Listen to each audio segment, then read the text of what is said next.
right.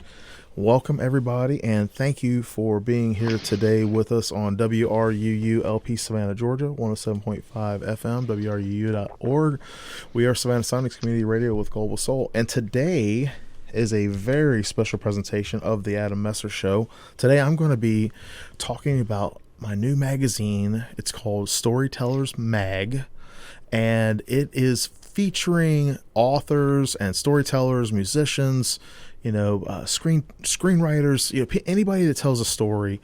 And the idea is to share the fun side of storytelling. And so I am really thrilled to have my special guests with me today. They're the first two interview people that I'm doing for the magazine, and they've both been on the show before. So Ron Fortier is here and Bobby Nash is here. So welcome, gentlemen. How are you? I'm doing great, and thanks for having us back on. Thank you, Ron. And how are you doing, Bobby?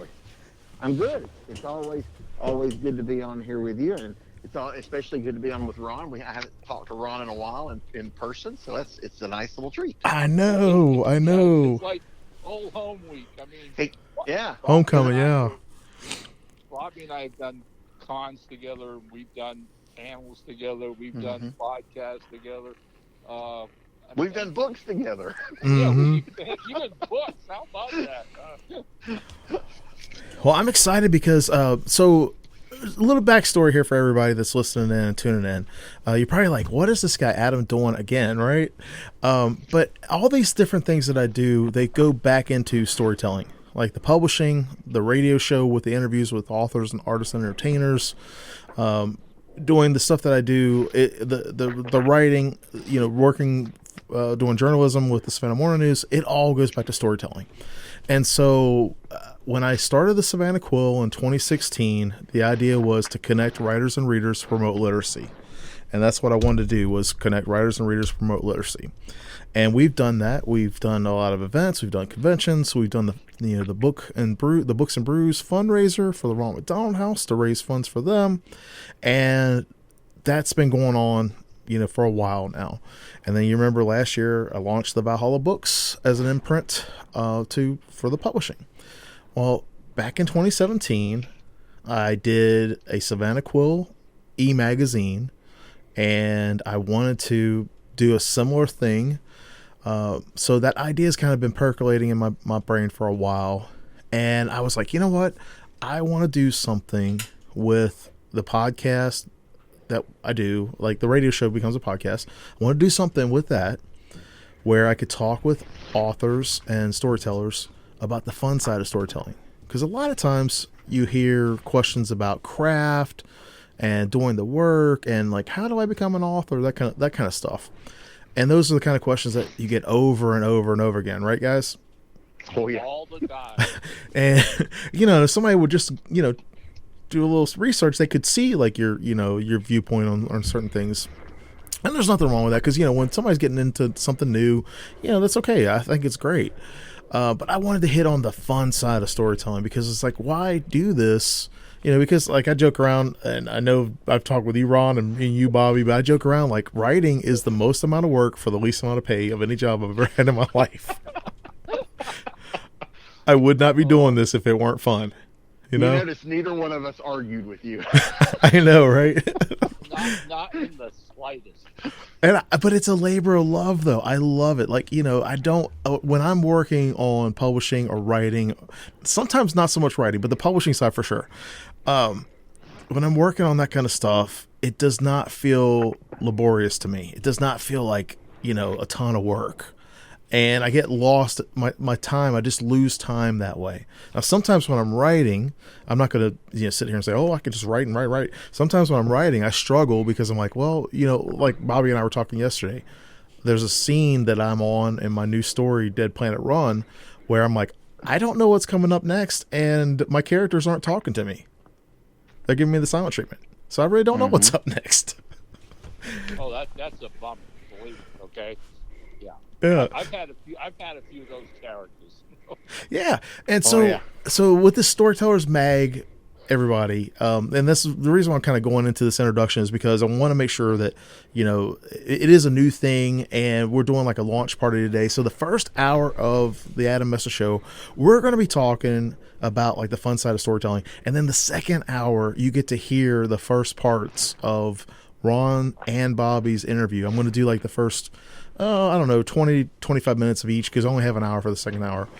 But you'll be able to go onto our website, storytellersmag.com, and you can sign up for the free digital magazine, and you'll be able to listen to the podcast for free.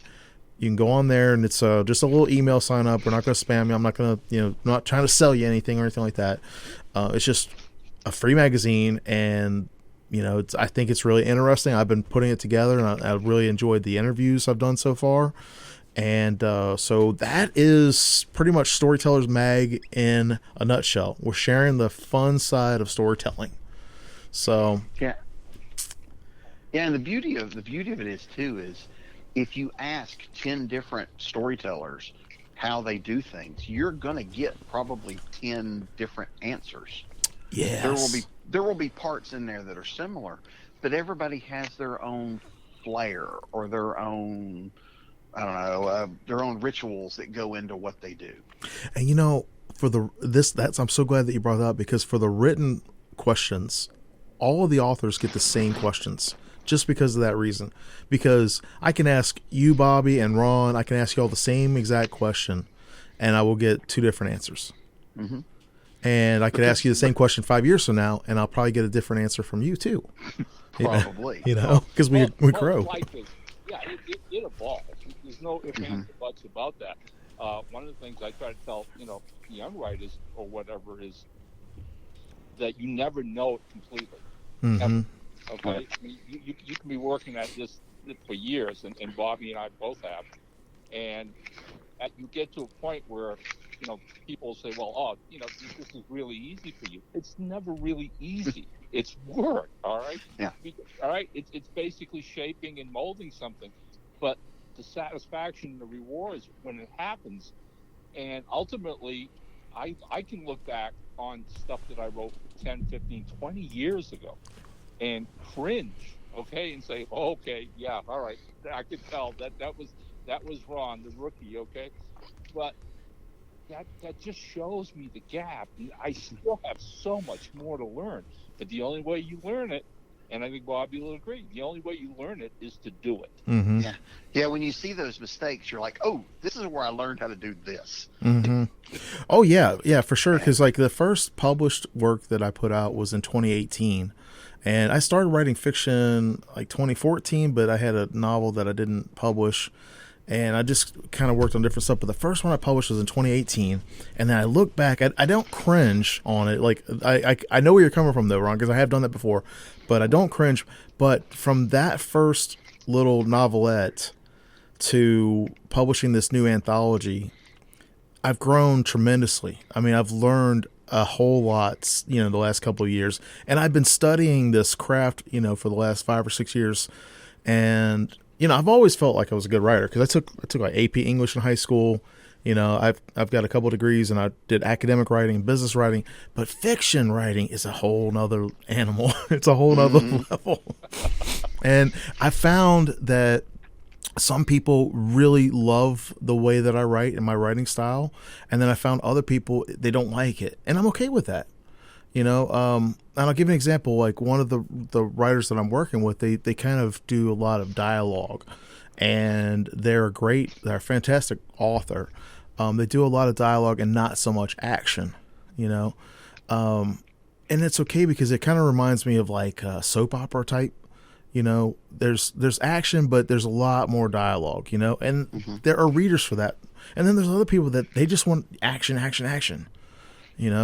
So I'm okay with that. But yeah, I've definitely learned a lot. And I mean, I look at you two, the work that you've done and that you continue to do. And I am so honored for both of y'all to be, the first guest that I'm having for the Storytellers Mag. Well, yeah, I think we can differentiate here because, I know you're referring to it in off kilter way, Adam. And I know Bobby's going to, chime in with this. But I can remember being in high school and having this desire to be a writer. Hmm. Okay, but you know what? I sucked at grammar. Hmm. I still do. All right. So the fates, call them what you will, okay, actually put me in the path of this amazing English teacher that I had for 3 years in high school. I had her my freshman, sophomore, and my senior year. Oh, All right. wow. And she was the one who, when reading my essays, we're talking your assignments and all that, right, would basically told me one day, "You want to be a writer? No, you should." And I went, "Yeah." And she goes, "Well, that's obvious. You have a flair for storytelling." Hmm. And now, okay, and that's when I started to get the difference between the two, because I looked at her and I said, "Yeah, but my grammar's." She goes, "Forget your grammar. Don't worry about that. Mm-hmm. If you concentrate on the mechanics, you're losing the whole goal of what a storyteller does." She Mm-hmm. says, "Ron, you love telling stories about people, whether they're real or fictional." And that was the lesson I took from her, that's guided me to the rest of my career. All right. It's You can be the pitch perfect grammar writer. Well, good for you. All right. But then bore people to death and put them to sleep. All right. To me, Mm-hmm. a good storyteller is somebody who spins a yarn, and I can give a hoot what their grammar is all about. Mm-hmm. And that's when you find your voice. Exactly. You know, when Ron writes a story or I write a story, people that know our work will see things in the story that are, ooh, that is a Ron Fortier moment, Mm-hmm. or that is a Bobby Nash moment, because we found our voice and those things come through. Yeah. And Yeah. and that's part of where the storytelling comes from, is you get to, and it's different not only for different mediums, because we both write comics, we write novels, we write short stories, we've both done scripts, so in each one of those works a different muscle, a different creative muscle, and has a little different, but sometimes it's a different creative experience just depending on what character you're writing. Yeah. Yeah. You may get a different feeling from, say, writing Sherlock Holmes, but you get a completely different feeling writing the Green Hornet. Mm-hmm. Right. Because exactly. because not only are they different characters, but they mean different things to us as the writer. Oh yeah. Oh yeah. I haven't done any kind of those kind of character writings or anything like that. I haven't done any. Even your own characters, though. Yeah. Oh yeah. You know? Yeah. I was gonna say, but know. with my own characters, you get a different feel, and like even writing, like for example, I started writing like a humorous sci-fi book, and as I was writing it, it was like a really dark sci-fi. It was not humorous. It was not funny, and I was like, well, this is not the book that I set out to start writing, you know. But that was the way that it started going, and I was like, well, kind of have to go with the flow. And I love Ray Bradbury. This last year is the first time I really started reading any of his works, and I just love the fact that, like, one of the things he says about writer's block is that if you have writer's block, it's telling, your heart's telling you that it's not the right thing for what you're trying to do with the story. And I don't know, I just have always loved good storytelling, good conversations, good storytelling. Yeah, that's the whole thing. It's like, why do we do it? Why? I mean, like, if it's work and it's all this other stuff, why do we do it? It's got to be the love of it. I got to do the station announcement real quick. Give me 1 second, y'all. It's that desire. It's that desire to entertain people with these stories. Hold that thought, Ron. I got to do the station ID. I'm sorry. Everybody, you're tuning in today. You're listening to WRUU LP Savannah, Georgia, 107.5 FM, WRUU.org. We are Savannah Soundings Community Radio with Global Soul. This is the Adam Messer Show, and it's a special edition of the Adam Messer Show. We're doing the Storytellers Mag launch party with Ron Fortier and Bobby Nash and myself, and we're talking about like the love of storytelling. So go ahead, Ron. Well, recently, a few years ago, I'm online one day, and a good friend of mine and a colleague of ours is one of the finest writers in the country today, in my humble opinion. That's Max Allen Collins. Mm-hmm.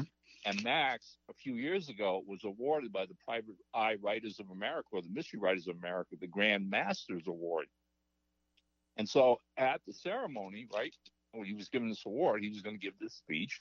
And God bless, somebody videotaped it. So when I realized it was on YouTube, I sat down and watched it. And the speech, Max's speech lasts maybe 10 minutes, if that long, all right? And he gets up there, and the crux of it, the whole nucleus of what he said, and this man has written books and books of every genre you could think of. He's such a gifted writer. And he ends it with saying, in the end, the reason he's up there getting that award is because there's only one thing he ever wanted to do all his life, and that was be a good storyteller. It blew me away. It wasn't about anything else except he loves telling stories in that nutshell.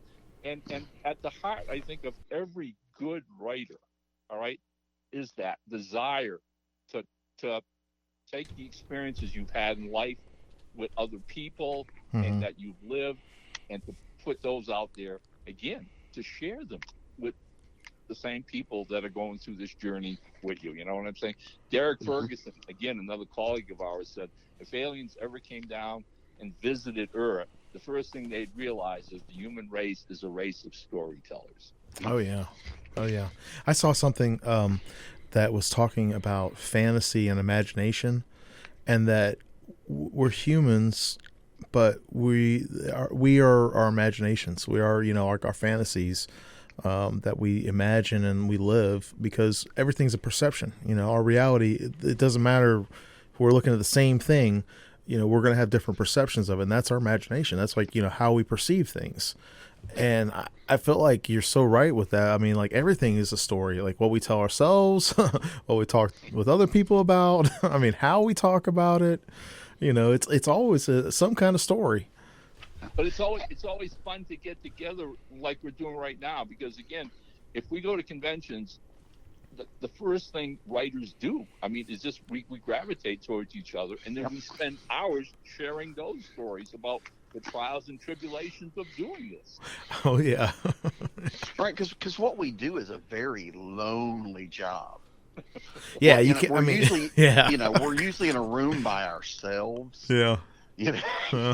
We don't see a lot of people. We, especially this year and last year, we're not seeing a lot of people. Mm-hmm. And so whenever we can get around, especially like-minded, creative people, Oh yeah. who understand, because I can talk to my family about writing and they could care less. Mm-hmm.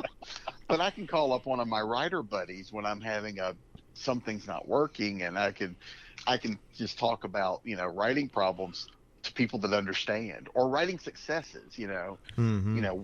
You mentioned earlier how it's the most work for the least little money, but we do get these nice bonuses in what we do. And I'm sure you guys have probably experienced this too, when someone comes up to you and says, I read your book and oh my God, that was fantastic. Or, I fell in love with this character in your book, or, something like that, where not only are you storytelling, but you've touched someone. Yeah.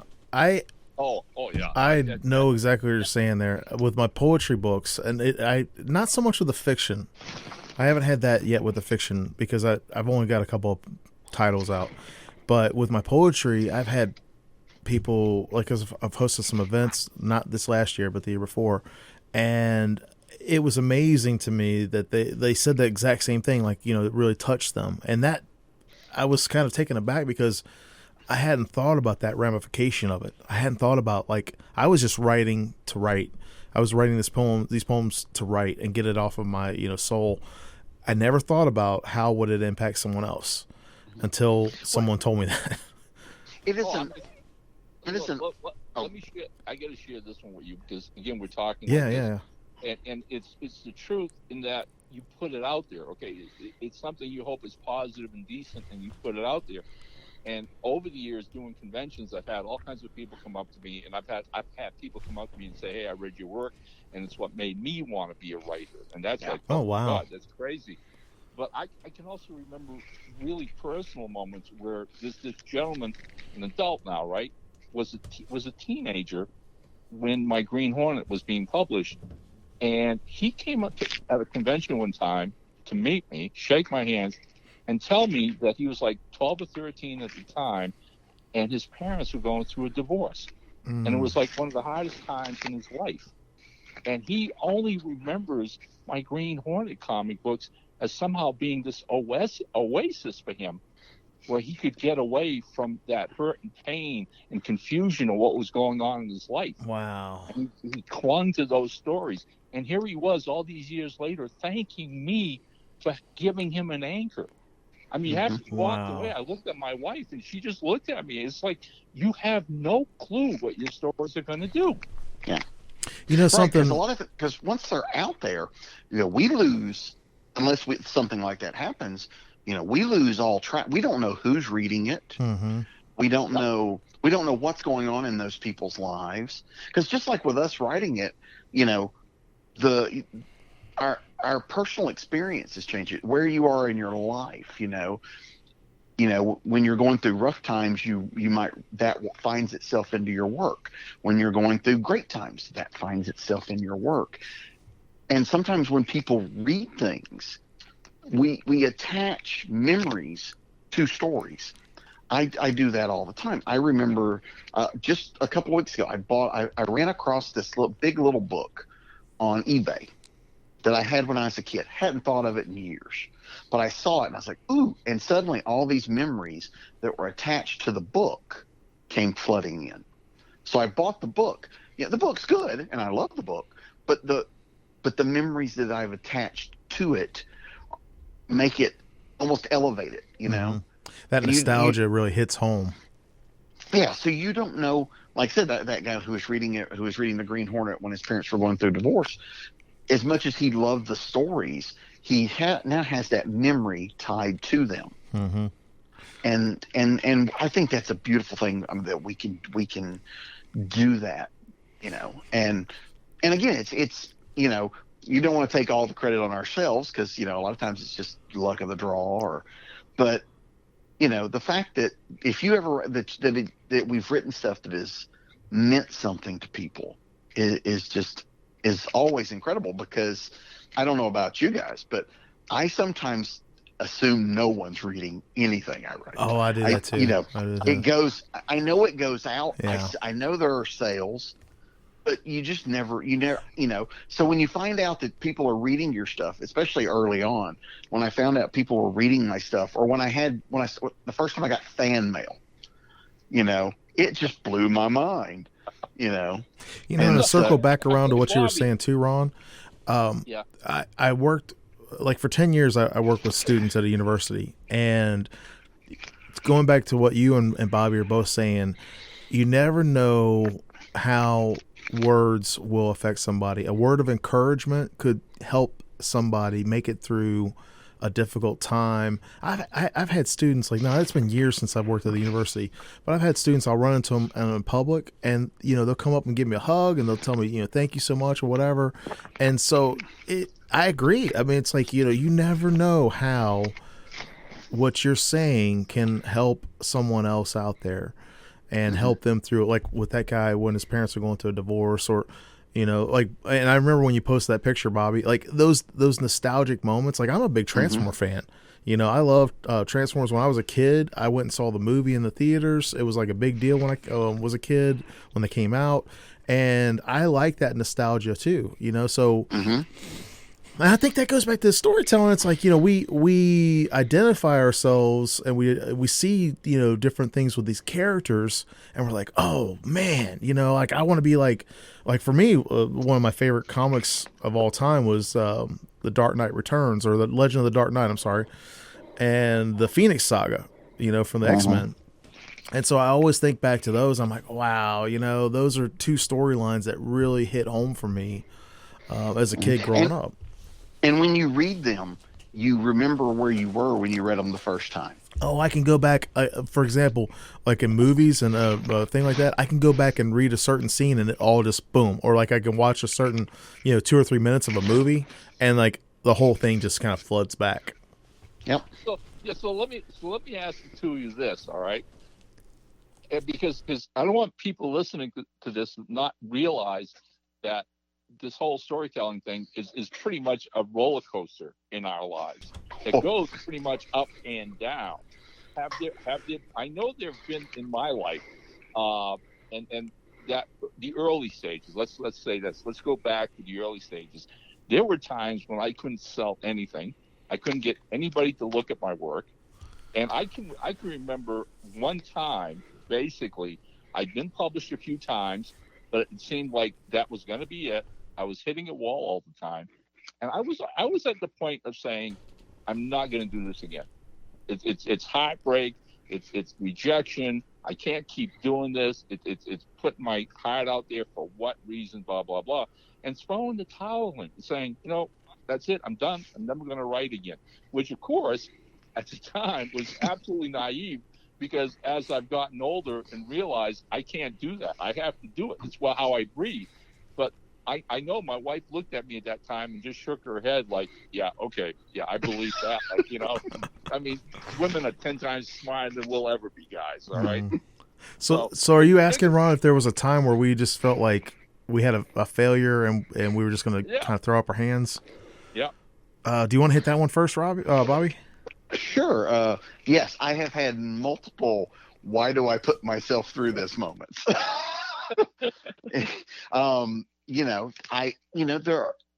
I've had moments where you like my first published novel, that's a big deal. It turned out to be a horrible publishing company. Just horrible experience. But I had a book out of it. So, I've had a couple of other bigger projects that have happened where the book comes out and it should have been this, and then behind the scenes stuff kind of sours the experience. And I don't want to go into details on any of those, but those things do make you go, why do I keep putting myself But the through audience this? wants to know, Bobby. Yeah, well. I'm just kidding, man. Everybody wants to hear the tea, right? They all want you to spill the tea, but I respect that you're professional and not going to do that. Yeah, but it's one of those things too.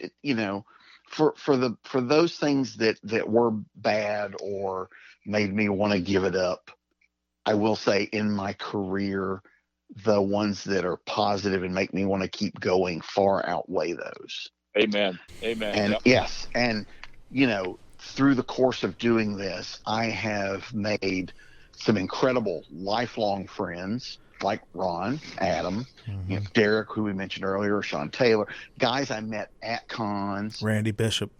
Yeah, Randy Bishop. I've known Randy. I've known Randy when Randy was going around showing his samples to people. I met Randy in 2014 when he had first published the first issue of Hawk in New York. That's where I met him at GnomeCon. It was I think I bought the first copy that he sold there, and so I agree with you. It's like you make great friends this way. Yes, and doing what we do, I've made wonderful friends. I've wonderful friends who have become colleagues. We work together, or the writing community. There is a very welcoming and encouraging community. I've had people, other writers, say, hey, well, you should read this guy's work, or things like, hey, I like your stuff. We're doing this book. Would you like to be part of it? That happened with the first new pulp book I ever worked on was Landstar Sky Ranger, and that was because Ron and I spent a weekend sitting next to each other at Dragon Con talking, and my first novel had just come out. And after our talking, and Ron went home with a copy of Evil Ways, and I remember it was like 2 or 3 weeks later, I get an email going, "Hey, would you like to write some pulp stuff?" And I'm like, "Sure. I just have one question. What's a pulp story?" Yeah. And but things like that, this writing community is great. I see more. It's a very encouraging, open, friendly, helpful group. Oh, completely, totally, 100%. I mean, really. We got to go to the half an hour break, y'all, and then when we come back up, we'll pick it right back up. But everybody, you're tuning in today to the station here at WRUU-LP Savannah, Georgia, 107.5 FM, WRUU.org. We are Savannah Sonics Community Radio with Global Soul, and we'll be back in a couple of minutes after these announcements. And here's Sebastian Messer playing live. You got a new amp, right? He's got a new amp, y'all, and he's going to be playing some. And Bobby and Ron, you probably can't hear it because of the way that the aux is, but it'll be on the podcast. So here's Sebastian Messer, everybody.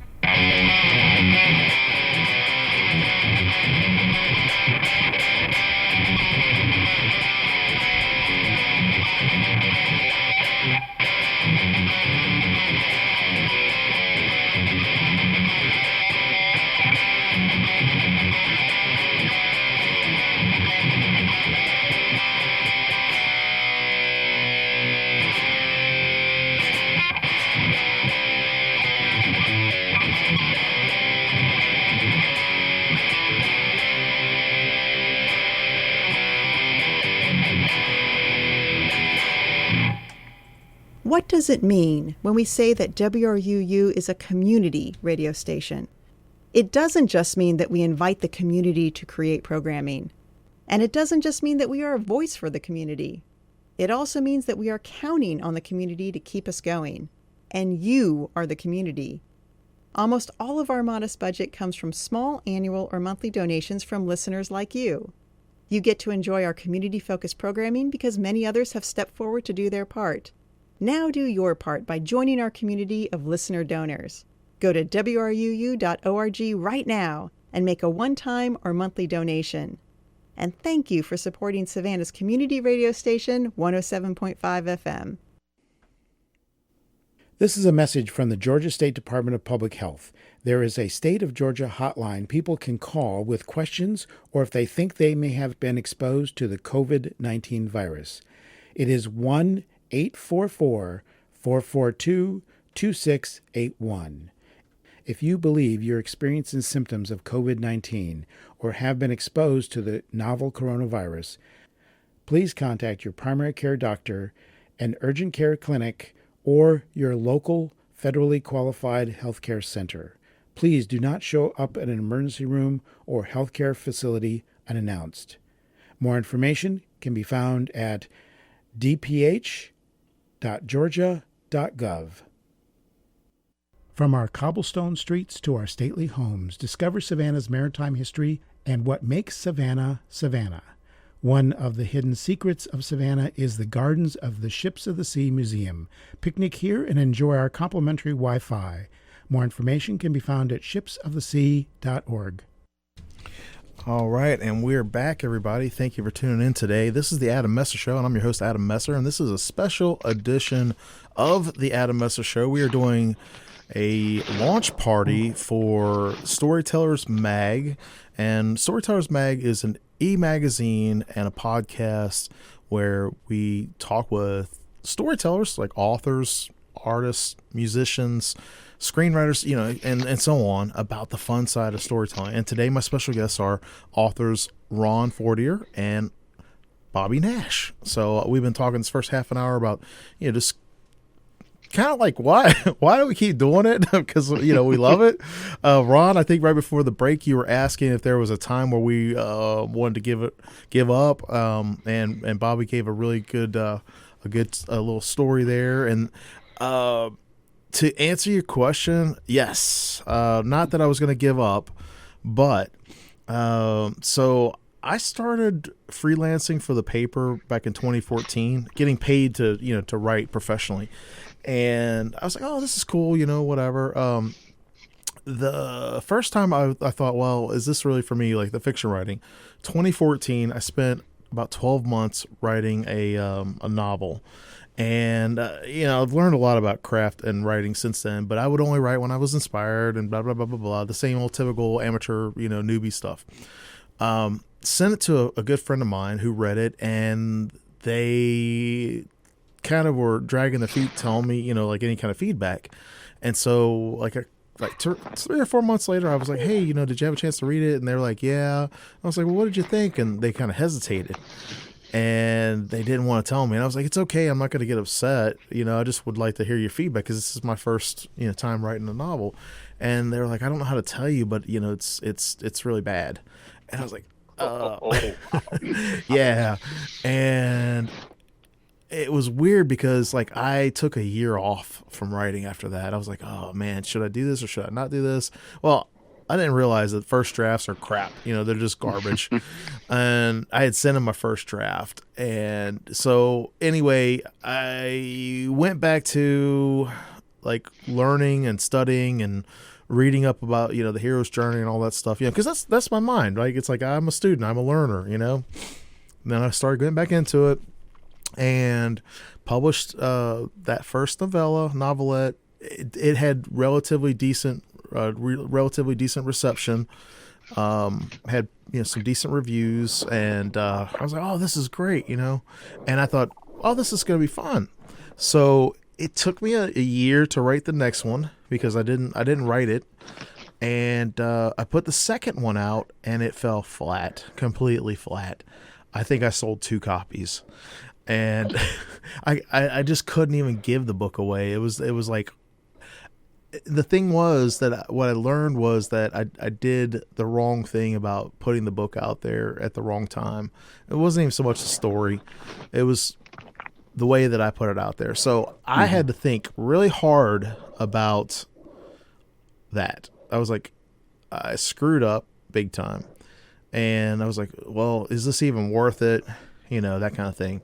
And I was like, you know what? If I'm going to do this, it's okay. I'm going to be okay with not doing it well at first and learning as I go. So came back and put out that anthology, the Devil's Due anthology this year, which I have a story in it. And we have 12 other authors, including Bobby Nash and a bunch of others. And it's had a great reception. We've had a lot of great reviews. We've had it reviewed by several horror review sites. And Ron, you did a really nice write-up on it on your Airship 27 page. I think it's the Airship 27 page. Which was very easy to do because it's really an excellent collection of stories. I absolutely loved it. Yeah, so I just took that failure and because I'm not a person that quits. I'm one of these people that like, yeah, I'll fall. You'll see me fall down, but you'll never see me stay down. You'll always see me get back up. And especially when it's something that I really love doing, I'm gonna keep putting the effort in. I'm gonna keep getting back in the ring and taking the, there's this old saying. It was when I was doing jiu-jitsu. There was this old saying like, there's the hammer and the nail, and you've got to be the nail until you can be the hammer, and you just got to hang in there and keep taking the beatings until one day you're gonna be the hammer, and somebody else is gonna be the nail. Most writers that I have had the good fortune to meet and to know, my colleagues, and I'll be here included, definitely at the top of that list, okay? Most of the writers that I have met in this almost 50-year career are such good people without egos, which blows me away, because the thing is, and again, it's the thing, again, when we get together as writers and talk about, a lot of this has to do with confidence in yourself and your ability, and that never really comes easy. It's like you can look back on a career of all these published works, but all of a sudden, a publisher or an editor that you admire calls you up and says, "Hey, I need a story for this anthology or whatever. Can you help me out?" Mm-hmm. And you commit, say, "Okay, I'm going to do it." But then comes the challenge. And it really never lessens, because what you want is to make it even better than the last thing you did. Mm-hmm. Well, that's like I asked Bobby. I was like, "Hey, man, would you be willing to write a short story for me for this anthology?" And he was like, "Yeah." And that Dante's Tenth, I think, is one of the best. Like I like all the anthology stories, personally, and professionally, but Dante's Tenth, that was one of the better ones. I feel like it was like one of the best ones that we had out of the group. Well, the characterizations were so priceless. All right. I mean, honestly, Bobby, it was like, and I put that in my review of the collection, though, is that I found the characters absolutely fascinating. And that's what you do as a writer, which I admire greatly, is make characters come alive. So much so that when you get to the end of the story, you want to know what happened next. Well, thank you. Yeah, it was one of those things. I don't know where I learned it exactly, but somewhere along the way, I started to realize that it didn't matter what story I told if I didn't know the character. And I don't know how that, because sometimes we learn these things and you can't remember how you learned it. Exactly. But yeah, so somewhere along the line, either someone said something to me, or it was just a moment of clarity that it came to me about working on the characters first that helped me a lot. But also in terms of, we were talking about how when writers get together or things like that. There was a point when I first started. I was very focused on how many sales can I get. If I was at a convention and I didn't sell X number of books, I went home unhappy. And there came a point where I started realizing that the money was secondary to that.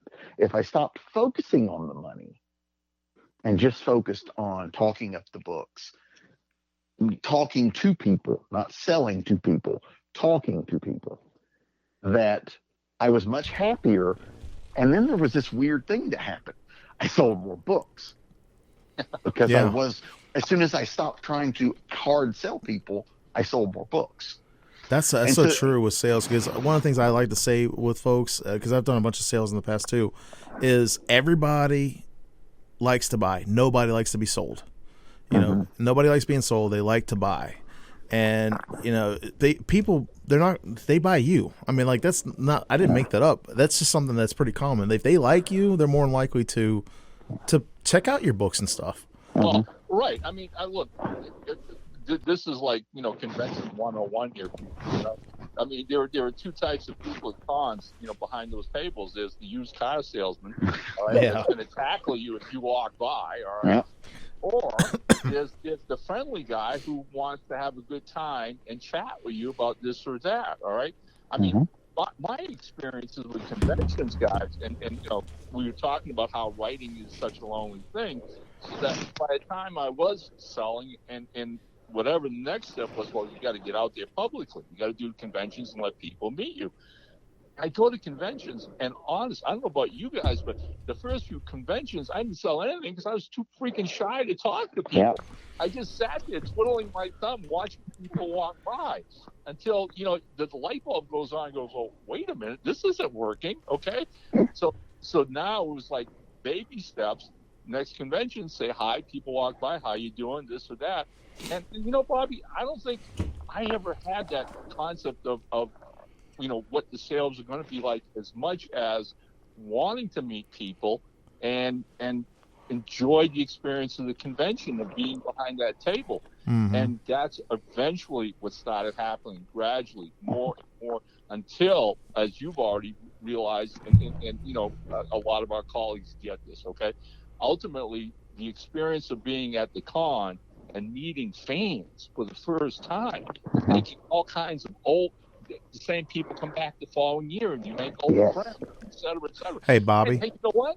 Selling is secondary. It's totally secondary. Bobby, right? Can you hear me? Yes. Yeah, I'm sorry. It's just the mic is coming back real heavy on that. I don't know. Yeah, I'm not really sure what's going on, but it just has a lot of reverb there. Sorry. It's coming across the radio too. But just a mic check on you real quick. Okay. But no, yeah, I totally agree with you, Ron. We've all done shows repeatedly now. Yeah. We've been this, all right, so that we've made friends. Mm-hmm. You do the same shows every year, and it's so much fun. The same people come back, and they head straight to your table because they want to see what new stuff you've got.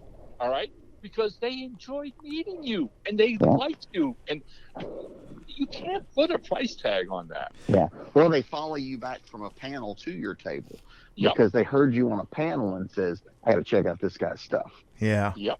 Yeah. You know, it's crazy too. Like, cause on the other side of that, before I hosted conventions, I actually would work them buying and selling and trading Transformer toys. And, I've been doing that since like, I don't know, 2011. So not as much, time as y'all have been doing it. But, when I hosted the conventions here in Savannah, the Quill, the first one we did, it was pretty decent. I mean, we had about 100 people show up. The second one, it was in a lot better location, but man, it was a flop. Bobby, you were there at that one. It was a dud. I mean, like, it was a nice location and all, but it was a bad. It was a decent hotel, but it was a bad traffic location, and we weren't doing like cosplay and comic book stuff or whatever, so we didn't have that kind of draw. But when I changed it up to a smaller venue with less authors, we had 10 authors at the 2019 one. And we had a downtown location. We had a great time. And it was, the one of the things I told the authors was that, yes, you're going to sell books, but when folks would sit behind the table and they wouldn't talk to people, you can't sell anything if you don't talk to somebody. And I never understood the folks that would go to a convention and they would pay for a table space or they'd be a guest or whatever, and then they wouldn't talk with folks. They would just sit there, and then they would say, well, I didn't sell anything today. Well, every time I'd walk by, you were on your phone, or you weren't at your table, or you weren't talking to people. Like, people would come up and stop, and you were just impersonable, and I can't promise you that you're going to sell books. I learned, one of the best things I ever learned is when, no matter how shy you are at a convention, your table is the ultimate icebreaker. People are there to look around. Yeah. So there's a reason for you to say hello, Yeah. Yeah. And so, I mean, you might not be able to do that in other places, but your table is like the perfect icebreaker. Yeah, we've got to do the station ID real quick, guys. Everybody, you're tuning in today to WRU-LP Savannah, Georgia, 107.5 FM, WRU.org. We are Savannah Soundings Community Radio with Global Soul. And something, I'm so glad that you brought that up, Ron, and that you're talking about it too, Bobby, because I do this Books and Brews Savannah. It's a charitable fundraiser where we have authors get together at the Savannah Southbound Brewing Company to raise money for the Ronald McDonald Charities of the Coastal Empire. And I always tell the authors, you can bring books and you can sell books, but it is not a book selling event. We're here to raise funds for the charity, and it's a charitable event. So yeah, you'll probably, you might sell a book or two, and people usually sell like a book or two, but we're there to raise money for the house, Mm-hmm. And it's kind of weird, but having run a bunch of events, vendor events and stuff like that, and then hosting a couple different conventions and things like that, you always get these folks that are, I don't know how to say it. They want to nitpick about everything. You know what I mean? Like, nothing's ever good enough for them. And those are the folks that I try to vet out. Like, honestly, yeah. I try not to, like, if they get through the first time, okay, you got me, but you're not coming back. You know what I mean? Because they're not there they're there thinking that they're going to sell a ton of books and they're going to do this and that and the other. And it's like, I can't sell books for you. I can open a venue up. I can have people come out. I can't sell your books for you, and. Right. Because at the end of the day, that's on us. Right. Yeah. And I look at it too, like when you're talking about the sales, because when I said that one book fell flat, I only sold 2 copies of it. I didn't sell massive numbers for the first one. I think I sold like 50 or 60 copies, but when I had 2 copies sold on the second one, I was like, what did I do wrong? Where did I go wrong here? And then I realized, okay, well, I made a lot of new like rookie mistakes or whatever, and so. Just I try to learn and go with it, and I feel like I'm a very new fiction author, and especially like a brand new publisher. I look at guys like y'all, and I'm like, well, hey, what's working for them? How can I reach readers? Because I could care less at this point about selling the books as much as I would like to connect with readers, Right. you know, and I give away a lot of free copies. Right, because if all we do is try to sell people, that turns people off. Oh yeah. Oh yeah. If everything you do on social media is a buy my book type thing, that turns people off. Yeah. But I think we all do other things. Ron reviews books. I post book reviews when I read them. We do podcasts where we talk about things where we're not on active. Like here, we're not selling books. Right. At no point in this almost hour we've done, none of us are actively going, you should buy this new book. Right. But you're connecting with people. You're talking to them, and you just happen to at somewhere in there go, oh, by the way, we have books if you want to check them out. But you're connecting with people first and foremost. You're not selling them. You're connecting with them, and I think that helps a lot. I mean, people talk all the time about you as your brand, and that's all technical talk about just being human and talking to people. This is us. You know who we are. There's not, there's not a lot of airs. There's not a lot of acting. You see us on social media. This is how we are. If you meet me at a con or you meet Ron at a con, you're going to get the guys you're hearing right now. Yeah. For sure. This is who we are. Well, I think too, going back to the nostalgia part, it's so much fun when you connect with somebody who likes the same kind of stuff that you like. I mean, like the Green Hornet, for example. We all three like the Green Hornet. That's a common character that we like. We were talking yesterday about the Lone Ranger. You know what I mean? Yep. And I feel like it's so fun, so much fun. Like going back to the storytelling, like the Storytellers Mag, talking about the fun side of storytelling. I feel like that is a big part of the fun of it is being able to share that common bond of enjoying something together. Mm-hmm. Well, and there's having had the ability to write characters that aren't mine, characters that I've enjoyed. There is a bit there, and I know Ron's done this because he's written the Green Hornet and other characters, that he didn't create, like I said, same as I have. Yeah. There is a unique kind of fun where you're getting to play with somebody else's toys, toys that characters that you love. There's a lot of fun to that, and yeah, it's one of those experiences that, for me, I'm so glad I was able to do that because it was a lot of fun. And it, classic characters, right? I mean, yeah, it's pretty much living your dreams because once the new pulp thing got going, and people like Joe Gentile, Tommy Hancock, and everybody else started getting into this stuff. People started, making available classic characters from the 1930s and 40s, and then turned around and offered them to us to write their new adventures. Mm-hmm. Okay, I mean, I the first time Joe Gentile came to me from Moonstone and said, "Would you like to write an Avengers story?" I fell out of my chair. Are you kidding? Yeah. Wow. Oh, that was so much fun. I love those characters, and of course, it's that double-edged sword because you want to do this, but boy, you want to get it right. Oh yeah. Okay. Yeah. I can screw up my character that nobody knows better than me, but by God, if I screw up this Edgar Rice Burroughs thing I'm doing, the Burroughs fan base knows this backward and forward. Yeah. So yeah, I don't want to be the guy that screws this up. Or something else, like talking about that same thing, because I haven't written. I've never done any kind of fan fiction or any kind of like media tie-in stuff or anything like that. But like fan fiction is just not sanctioned, writing of different characters. Right.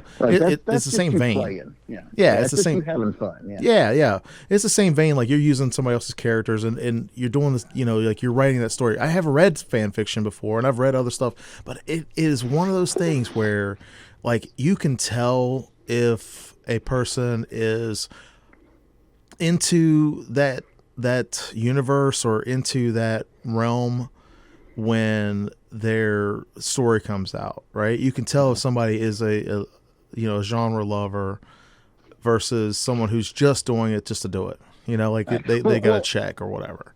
Well, fan fiction too. Fan fiction, you can do whatever you want. It's just you writing. Yeah. That's why you see some fan fiction that goes way off the rails. Oh yeah.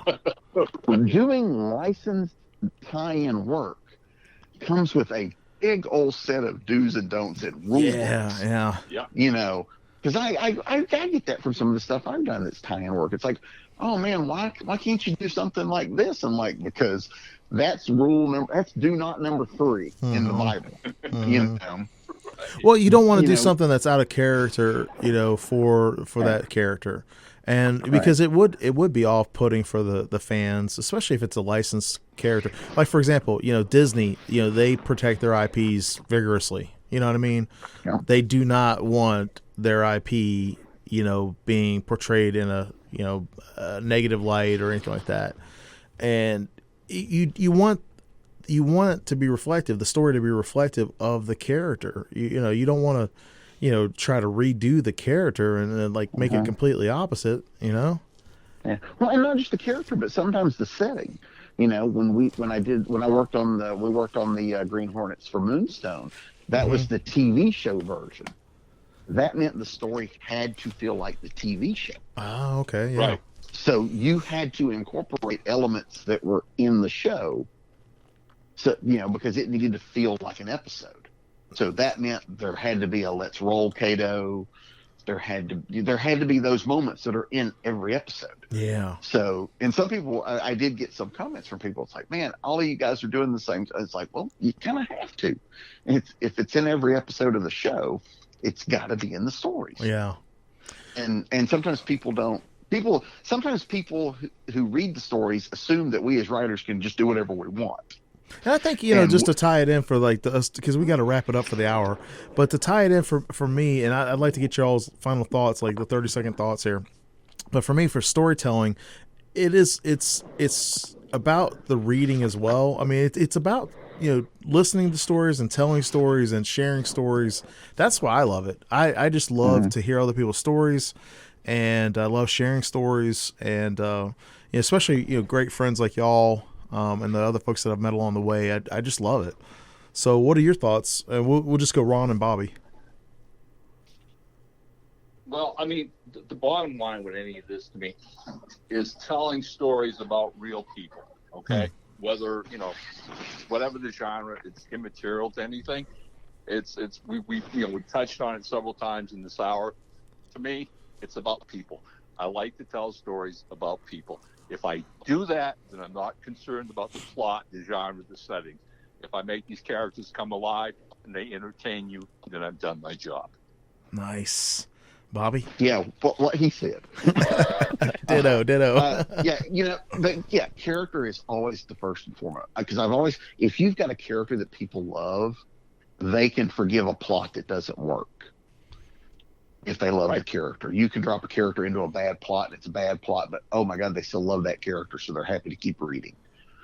So, and I think just being able to just tell stories, it's an absolutely fabulous job, and I feel incredibly lucky that there are publishers out there willing to throw me a few pennies to do it.